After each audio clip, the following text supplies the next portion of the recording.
اللهم صل على محمد وعلى آل محمد كما صليت على إبراهيم وعلى آل إبراهيم إنك حميد مجيد اللهم بارك على محمد وعلى آل محمد كما باركت على إبراهيم وعلى آل إبراهيم إنك حميد مجيد۔ حضور صلی اللہ علیہ وسلم کا شاہ روم کیسر کے نام مکتوب غرامی۔ حضرت دحیہ قلبی رضی اللہ عنہ فرماتے ہیں کہ مجھے حضور صلی اللہ علیہ وسلم نے خط دے کر کیسر کے پاس بھیجا۔ میں نے کیسر کے پاس پہنچ کر اسے حضور کا خط دیا۔ اس کے پاس اس کا بھتیجا بیٹھا ہوا تھا جس کا رنگ سرخ اور آنکھیں نیلی اور بال بالکل سیدھے تھے۔ جب اس نے حضور صلی اللہ علیہ وسلم کا خط پڑھا تو اس میں یہ مضمون تھا: محمد رسول اللہ صلی اللہ علیہ وسلم کی جانب سے روم والے ہرقل کے نام۔ حضرت دحیہ فرماتے ہیں اتنا پڑھ کر اس کا بھتیجا زور سے غرایا اور گرج کر کہا، یہ خط آج ہرگز نہیں پڑھا جائے گا۔ کیسر نے پوچھا کیوں؟ اس نے کہا اس وجہ سے کہ ایک تو اس نے خط اپنے نام سے شروع کیا ہے اور دوسرے یہ ہے کہ آپ کو روم والا لکھا ہے، شاہ روم نہیں لکھا۔ کیسر نے کہا نہیں، تمہیں یہ خط ضرور پڑھنا پڑے گا۔ جب اس نے سارا خط پڑھ کر سنا دیا اور تمام برداری کیسر کے پاس سے چلے درباری کیسر کے پاس سے چلے گئے تو کیسر نے مجھے اپنے پاس بلایا اور جو پادری دارالمحام اور خاص مشیر تھا اسے پیغام بھیج کر بلایا۔ لوگوں نے بھی اس پادری کو ساری باتیں بتائیں اور کیسر نے بھی بتائی اور اسے حضور صلی اللہ علیہ وسلم کا خط پڑھنے کے لیے دیا۔ تو اس پادری نے کیسر سے کہا، یہ تو وہی شخص ہے جن کا ہم انتظار کر رہے تھے اور جن کی ہم کو حضرت عیسیٰ علیہ السلام نے بشارت دی تھی۔ کیسر نے پادری سے کہا، میرے بارے میں آپ کا کیا حکم ہے؟ پادری نے جواب دیا کہ میں تو ان کی تصدیق ضرور کروں گا اور ان کی پیروی کروں گا۔ کیسر نے اس سے کہا کہ اگر میں ایسا کروں تو میری بادشاہت چلی جائے گی۔ اس کے بعد ہم کیسر کے پاس سے باہر نکل آئے۔ حضرت ابو سفیان رضی اللہ عنہ ان دنوں تجارت کے لیے وہاں آئے ہوئے تھے۔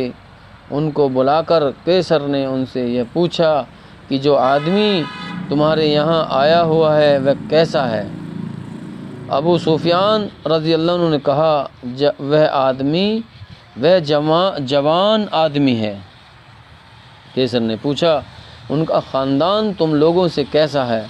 ابو سفیان نے جواب دیا، ان کا خاندان ایسا اونچا ہے کہ کوئی خاندان اس سے بڑا ہوا نہیں ہے۔ کیسر نے کہا، یہ نبوت کی نشانی ہے؟ پھر اس نے پوچھا کہ اس کی سچائی کس درجے کی ہے؟ ابو سفیان نے جواب دیا کہ انہوں نے کبھی جھوٹ نہیں بولا۔ تو کیسر نے کہا کہ یہ تو نبوت کی ایک علامت ہے۔ پھر کیسر نے پوچھا، ذرا یہ تو بتاؤ کہ تمہارے ساتھیوں میں سے جو ان سے جا ملتا ہے کیا وہ تمہاری طرف واپس آتا ہے؟ ابو سفیان نے کہا نہیں۔ کیسر نے کہا، یہ بھی نبوت کی ایک نشانی ہے۔ پھر کیسر نے پوچھا کہ جب وہ آپ اپنے ساتھیوں کو لے کر جنگ کرتے ہیں تو کیا وہی وہ مات بھی کھا جاتے ہیں؟ ابو سفیان نے کہا، ہاں، ان کی قوم نے ان سے کئی بار جنگ کی ہے، وہی وہ ہرا دیتے ہیں، کبھی وہ ہرا دیتے ہیں، کبھی وہ ہار جاتے ہیں۔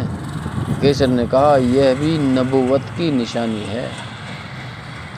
حضرت دحیہ فرماتے ہیں پھر کیسر نے مجھے بلایا اور کہا، اپنے ساتھیوں کو میرا پیغام پہنچا دینا کہ میں اچھی طرح جانتا ہوں کہ وہ نبی ہیں، لیکن میں اپنی بادشاہت نہیں چھوڑ سکتا ہوں۔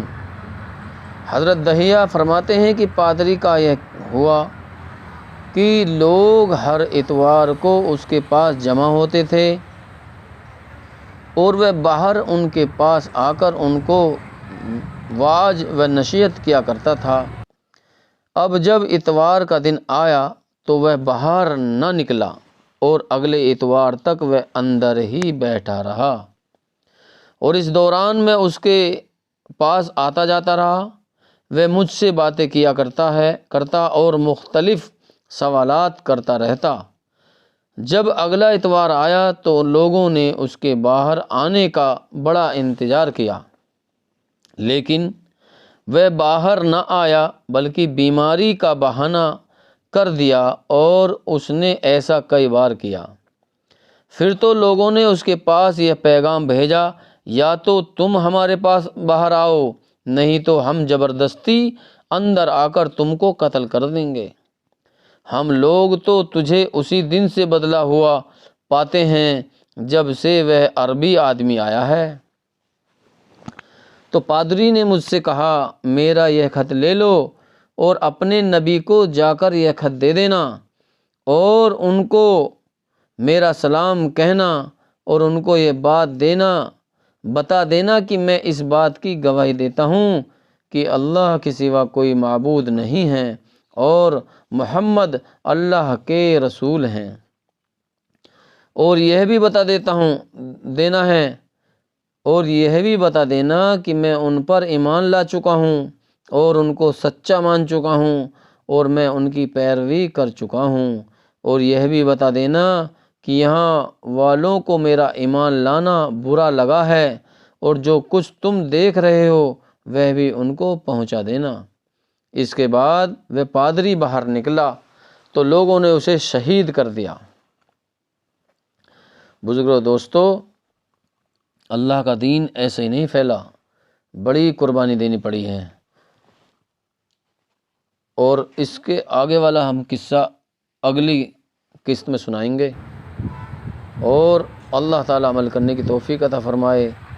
سارے مسلمان بھائیوں سے گزارش کرتا ہوں، سب 5 وقت کی نماز پڑھنے کا اہتمام کریں، اور اپنے گھر میں بھی تعلیم کریں،